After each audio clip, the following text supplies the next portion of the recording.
Hi guys, welcome to Gain Knowledge. இன்னைக்கு நம்ம seating அரேஞ்ச்மெண்ட்டில் square based question ஒன்று பார்க்க போகிறோம். அதாவது ஸ்கொயர் டேபிள் பேஸ்டு. ஸோ இந்த கொஷினில் என்ன சொல்லியிருக்காங்க, ஒரு 8 பேர் இருக்காங்க. ஏலேருந்து ஹெச் வரைக்கும் அவங்க நேம் பண்ணியிருக்காங்க. அவங்க எல்லாருமே வந்து ஒரு ஸ்கொயர் டேபிள் உட்காந்துருக்காங்க அப்படின்னு சொல்லியிருக்காங்க. Sitting around square table. So அவங்க எப்படி உட்காந்துருக்காங்கன்னா, in such a way that 4 of them sit at 4 corners of the square. அதாவது 4 பேர் வந்து அதோட 4 கார்னர்ஸில் இருக்காங்க. அப்புறம் மீத 4 பேர் while 4 sit in the middle of each of the 4 sides. மித்த இருக்கிற 4 சைடோட மிடில் ஒரு 4 பேர் உட்காந்துருக்காங்க அப்படின்னு சொல்கிறாங்க. அதாவது 4 பேர் கார்னர்லேயும் 4 பேர் வந்து அந்த ஸ்கொயரோட சைடில் இருக்கிற மிடில்லையும் உட்காந்துருக்காங்க அப்படின்னு சொல்கிறாங்க. ஸோ இப்போ வந்து நம்ம ஒரு ஸ்கொயர் எடுத்துக்கலாம். ஸோ அந்த ஸ்கொயரில் இப்போ நான் அந்த ஸ்கொயரோட 4 சைட்ஸையும் நான் ஹைலைட் பண்ணி காமிச்சேன். ஸோ இப்போ நெக்ஸ்ட் என்ன சொல்லியிருக்காங்க, the one who sit at the 4 corner faces the center and while those who sit in the middle of the side faces outside. So இந்த கார்னரில் இருக்கிற எல்லாருமே வந்து அந்த ஸ்கொயரோட சென்டரை வந்து ஃபேஸ் பண்ணி தான் உட்காந்துருக்காங்க அப்படின்னு வந்து ஒரு க்ளூ கொடுத்துருக்காங்க. நெக்ஸ்ட் என்ன சொல்கிறாங்கன்னா, இந்த சைட்ஸோட மிடில் உட்காந்துருக்க எல்லாருமே வந்து அந்த சென்டரை விட்டு வெளியில் தான் ஃபேஸ் பண்ணியிருக்காங்க. அதாவது தி ஃபேஸ் அவுட் சைட் அப்படின்னு சொல்லியிருக்காங்க. ஸோ வந்து கார்னரில் உட்காந்துருக்க எல்லாரும் இன்சைட் ஃபேஸ் பண்ணுறாங்க.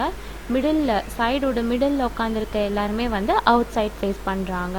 ஸோ நான் கார்னரில் உட்காந்துருக்க எல்லாரையும் நான் ப்ளூ கலர் ஆரோ மார்க் வச்சு நோட் பண்ணியிருக்கேன். அண்ட் மிடில் உட்காந்துருக்க எல்லாரையும் நான் ரெட் கலர் ஆரோ மார்க் வச்சு நோட் பண்ணியிருக்கேன். நம்ம இப்போ நெக்ஸ்ட் பாயிண்ட் பார்க்கலாம். நெக்ஸ்ட் பாயிண்டில் என்ன சொல்லியிருக்காங்கன்னா, 2 females sit in the middle of the sides and 2 at the corners அப்படின்னு சொல்லியிருக்காங்க. அப்படின்னா இந்த ஸ்கொயரோட ஏதோ ஒரு 2 மிடில் சீட்டில் ஃபீமேல்ஸ் உட்காந்துருக்காங்க அப்படின்னு அர்த்தம். அதே மாதிரி ஏதோ ஒரு 2 கார்னர் சீட்லேயும் வந்து ஃபீமேல்ஸ் இருக்காங்கன்னு சொல்லியிருக்காங்க. அண்ட் இந்த கார்னர் சீட்டில் தான் வந்து ஃபீமேல்ஸ் இருக்காங்க அப்படின்னு நம்மளால் எதுவுமே சொல்ல முடியாது. ஸோ ஏதோ ஒரு 2 கார்னர் சீட்லேயும் ஏதோ ஒரு 2 மிடில் சீட்லேயும் வந்து ஃபீமேல்ஸ் இருக்காங்க அப்படின்னு சொல்லிட்டு ஒரே ஒரு க்ளூ மட்டும் கொடுத்துருக்காங்க. ஸோ நெக்ஸ்ட் பார்ப்போம். A sits second to the left of G அப்படின்னு சொல்லியிருக்காங்க. ஆனால் இவங்களோட பொசிஷன் நம்மளால் வந்து கெஸ் பண்ண முடியாது. பிகாஸ் G வந்து சென்டரில் இருக்காங்களா இல்லை வந்து கார்னரில் இருக்காங்களா நம்மளால் சொல்ல முடியாது. அதனால் நெக்ஸ்ட் பாயிண்டில் வந்து அதுக்கான க்ளூ கொடுத்துருக்காங்க. என்னென்னா, G sits in the middle of one of the sides அப்படின்னு சொல்லியிருக்காங்க. ஸோ இதுலேருந்து கன்ஃபார்மாக என்ன தெரியுது, G வந்து சைடோட மிடில் தான் உட்காந்துருக்காங்க. லைக் நம்ம வந்து ஏதோ ஒரு மிடில் பாயிண்ட் எடுத்துக்கலாம். மேபி இப்போ நான் ஹைலைட் பண்ணுற ஏதோ ஒரு மிடில் பாயிண்ட் நீங்கள் எடுத்துக்கலாம். நான் வந்து இந்த மிடில் பாயிண்ட் சூஸ் பண்ணுறேன். ஸோ நாங்கள் வந்து G வந்து ஃபிக்ஸ் பண்ணிக்கிறேன்.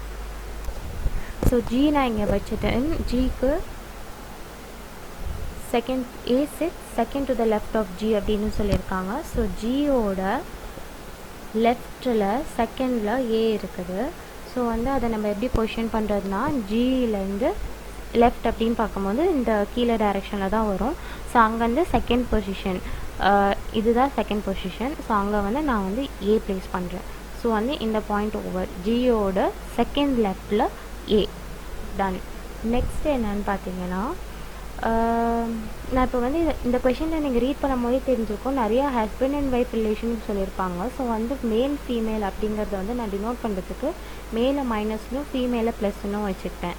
ஸோ நெக்ஸ்ட்டு வந்து C sits 4 to the right of his wife அப்படின்னு சொல்லியிருக்காங்க.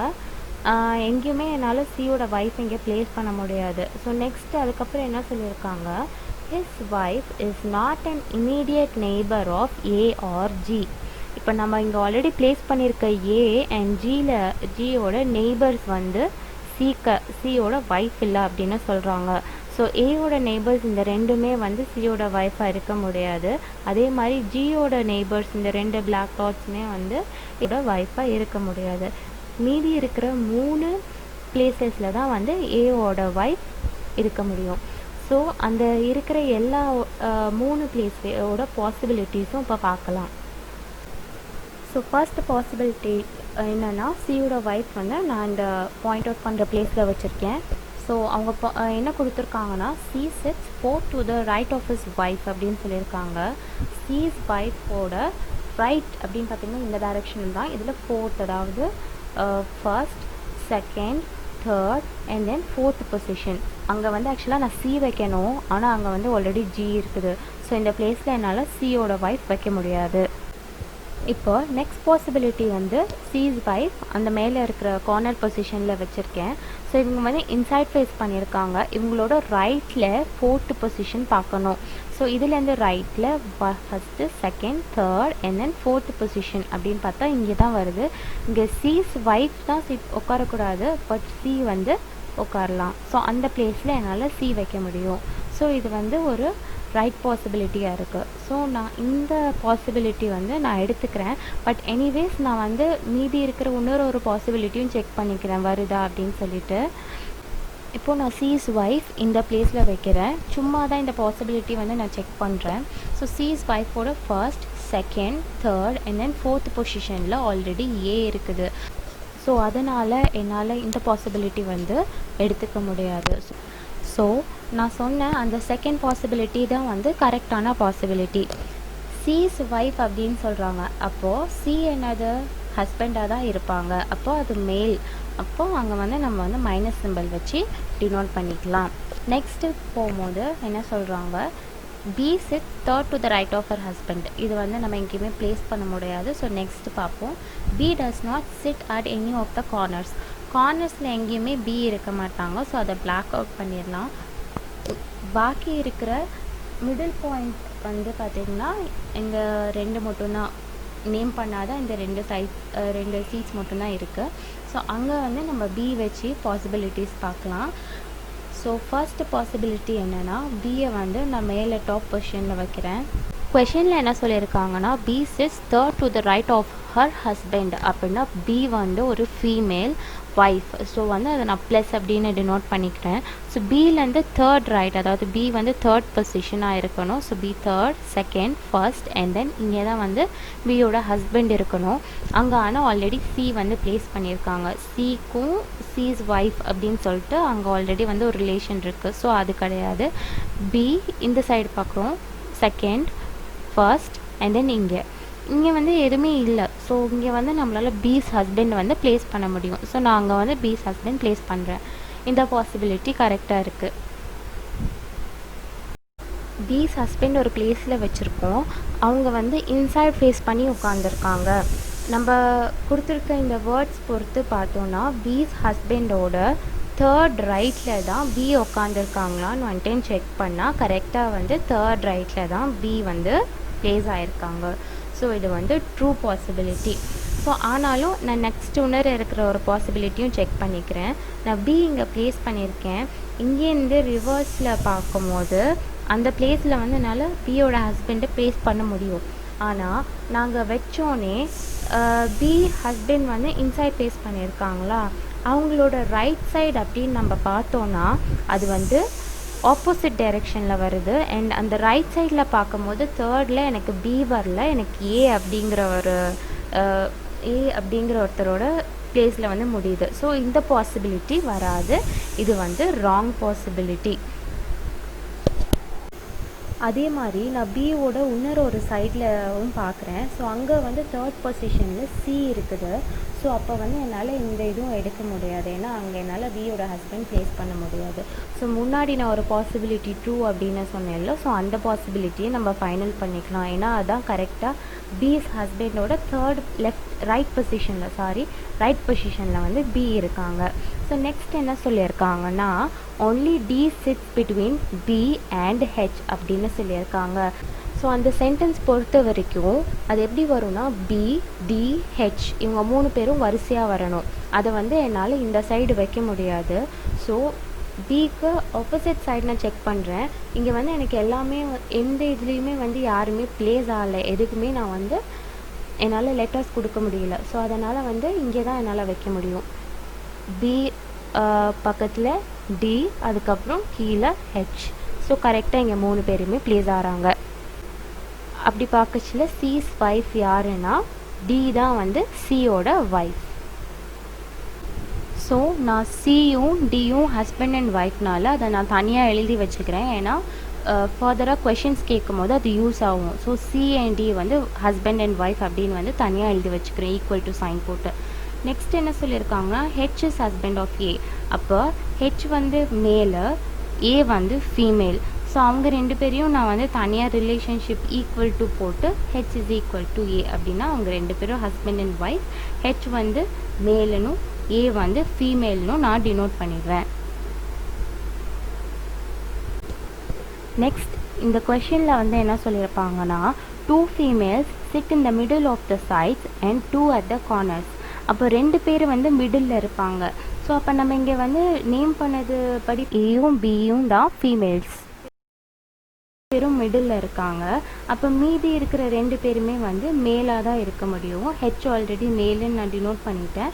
ஸோ நெக்ஸ்ட்டு ஜியும் வந்து நான் மேலுன்னு டினோட் பண்ணிடுவேன். ஸோ இப்போது நடுவில் மிடில் எல்லாமே முடிஞ்சிருச்சு. நெக்ஸ்ட்டு கார்னர்ஸ் பார்க்கலாம்.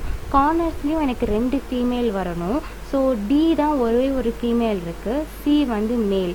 அதே மாதிரி இங்கே வந்து பீஸ் ஹஸ்பண்ட் அப்படின்னு இருக்குது, அது வந்து மேலாக தான் இருக்க முடியும். ஸோ இந்த அன்னேம்டு பிளேஸ் தான் ஃபீமேலோட பிளேஸ். ஓகே, ஸோ அப்போ வந்து 2 ஃபீமேல்ஸ் வந்தாச்சு, பாக்கி ஒரே ஒரு மேல் தான் இருக்குது. ஸோ இங்கே லாஸ்ட் பாயிண்டில் பார்த்தீங்கன்னா இ இஸ் அ மேல் அப்படின்னு சொல்லியிருக்காங்க. ஸோ அப்போ வந்து பீஸ் ஹஸ்பண்ட் தான் வந்து இ. ஸோ நான் அங்கே வந்து ஈன்னு போட்டு ப்ராக்கெட்டில் மைனஸ் போட்டுக்கிறேன், அது வந்து மேலுன்னு டினோட் பண்ணுறதுக்கு. பீஸ் ஹஸ்பண்ட் தான் இ. அப்போ ஈயும் பியும் ரிலேஷன்ஷிப்பில் இருக்கறனால அவங்க ரெண்டு பேரையும் நான் தனியாக எடுத்து எழுதிக்கிட்டேன். இப்போது அந்த அன்னேம்டு பிளேஸ் வந்து யாருக்கு போகும்னா எஃப் அப்படிங்கிற ஒரு பர்சனுக்கு தான் போகும். அந்த எஃப்பும் வந்து ஃபீமேலாக தான் இருக்க முடியும். ஸோ நான் எஃப்னு போட்டு ப்ளஸ் போட்டுக்கிறேன். ஸோ இப்போ 2 ஃபீமேல்ஸ் வந்துட்டாங்க, கீழே சியும் இயும் மேல் வந்துட்டாங்க, எல்லாமே முடிஞ்சிடுச்சு. ஸோ பேரிங் பொறுத்த வரைக்கும் பாக்கி வந்து எஃப்பும் ஜியும் மட்டும்தான் வந்து பேர் பண்ணலை. ஸோ அவங்க 2 பேர் தான் வந்து ஹஸ்பண்ட் அண்ட் ஒய்ஃப். ஸோ அதையும் வந்து நான் தனியாக வந்து பேரில் வந்து நான் எழுதிக்கிறேன், F is equal to G அப்படின்னு எழுதிக்கிறேன். ஸோ அவ்வளோதான் ஃப்ரெண்ட்ஸ், நம்ம இந்த கொஷினை வந்து சால்வ் பண்ணிட்டோம். இதை நான் வந்து சொல்கிறதுனால இவ்வளோ லேட் ஆகுது, பட் நம்ம வந்து நார்மலாக பண்ணும்போது ஈஸியாக ஃபாஸ்ட்டாக பண்ணிடலாம். ஸோ இதில் ஒரு 5 கொஷின் பார்க்கலாம். ஸோ ஃபஸ்ட் கொஷின் பாருங்கள். ஸோ ஃபர்ஸ்ட் கொஷினில் என்ன சொல்லியிருக்காங்கன்னா, which of the following is true with respect to the giving seating arrangement அப்படின்னு கேட்டிருக்காங்க. இதில் no 2 males are immediate neighbours of each other அப்படின்னு பார்த்தா இல்லை, 2 மேல் வந்து கிட்ட கிட்ட தான் இருக்காங்க. ஸோ ஃபர்ஸ்ட் ஒன் வந்து ஃபால்ஸு. நெக்ஸ்ட் பார்த்தா G and H face each other in the seating arrangement. So நம்ம ட்ராயிங் பொறுத்து பார்க்கும்போது ஜியும் ஹெச்சும் வந்து they face opposite to each other. So அதனால் இதுவும் வந்து ஃபால்ஸு. நெக்ஸ்ட்டு தேர்ட் வந்து A sits in the centre of one of the sides of the square table அப்படின்னு பார்க்கும்போது ஏ வந்து சைடோட மிடில் தான் இருக்குது. ஸோ இந்த ஸ்டேட்மெண்ட் வந்து ட்ரூ தான். ஸோ எனிவேஸ் மித்த பாக்கி இருக்கிற 2 ஸ்டேட்மெண்ட்டும் பார்க்கலாம். F is a male and sits diagonally opposite to E அப்படின்னு சொல்கிறாங்க. எஃப் அப்படிங்கிறது வந்து ஃபீமேல். ஸோ ஃபஸ்ட்டு இதே வந்து தப்பு தான். ஸோ அந்த இது வராது. So F is a male அப்படின்னு சொல்லிட்டு F is a female and sits diagonally opposite to இயா அப்படின்னு கேட்டால் no, it is false. Diagonally opposite to E தான் இருக்காங்க, ஆனால் வந்து எஃப் வந்து ஃபீமேல். ஸோ நெக்ஸ்ட்டு ஃபோர்த் வந்து E and D are immediate neighbours of each other அப்படின்னு கேட்டிருக்காங்க. இல்லை, இ அண்ட் டிக்கு நடுவில் ஒருத்தர் இருக்காங்க, ஹெச் இருக்காங்க. So they are not immediate neighbours. So C தான் இதுக்கு வந்து ஆன்சர். ஸோ நெக்ஸ்ட் கொஷின் பார்க்கலாம். Second question, who among the following is P's husband? பியோட ஹஸ்பண்ட் யார் அப்படின்னு பார்த்தா நம்ம டயக்ராம்லேயே பார்த்து சொல்லிடலாம். பியோட ஹஸ்பண்ட் வந்து E தான் வந்து பியோட husband. Okay. Third question, how many people sit between B and C when counted in anti-clockwise direction? So பிக்கும் சிக்கும் நடுவில் எத்தனை பேர் உட்காந்துருக்காங்க when counted in anti-clockwise direction? So anti-clockwise directionல கவுண்ட் பண்ணால் பிக்கும் சிக்கும் நடுவில் 2 பேர் இருக்காங்க, F and G இருக்காங்க. ஸோ இதோட ஆன்சர் வந்து 2. Okay. Next fourth question, who among the following is wife of C? சியோட வைஃப் யார் அப்படின்னு கேட்டிருக்காங்க. சியோட வைஃப் வந்து டி தான் வந்து சியோட வைஃப். Fifth question, what is the position of E with respect to C. ஈயோட பொசிஷன் சிலேருந்து பார்க்கும்போது சிலேருந்து செகண்ட் ரைட்டில் இ இருக்காங்க. அதே மாதிரி சிலேருந்து 6th பொசிஷனில் இ இருக்காங்க. ஸோ ஆப்ஷன்ஸில் 6th அப்படின்னு எதுவுமே சொல்லலை. ஆப்ஷனில் இமீடியட்லி செகண்ட் இல்லை தேர்ட் அப்படின்னு தான் கொடுத்துருக்காங்க. ஸோ வந்து பார்த்தாலே தெரியுது செகண்ட் டு த ரைட்டு தான் வந்து கரெக்டான ஆன்சர். ஸோ அவ்வளோதான் ஃப்ரெண்ட்ஸ், இன்றைக்கி நம்ம பசிலை வந்து ஈஸியாக சால்வ் பண்ணிட்டோம். நாளைக்கு வேறு ஒரு பசிலோடு உங்களை நான் மீட் பண்ணுறேன். ஸோ உங்களுக்கு இந்த வீடியோ பிடிச்சிருந்துச்சுன்னா இந்த சேனலுக்கு லைக் பண்ணுங்கள், ஷேர் பண்ணுங்கள், சப்ஸ்கிரைப் பண்ணுங்கள். உங்கள் நெக்ஸ்ட் டாபிக் சஜஷன் அப்புறம் உங்கள் ரிவ்யூஸை வந்து கமெண்ட்டில் கொடுங்க. தேங்க்யூ.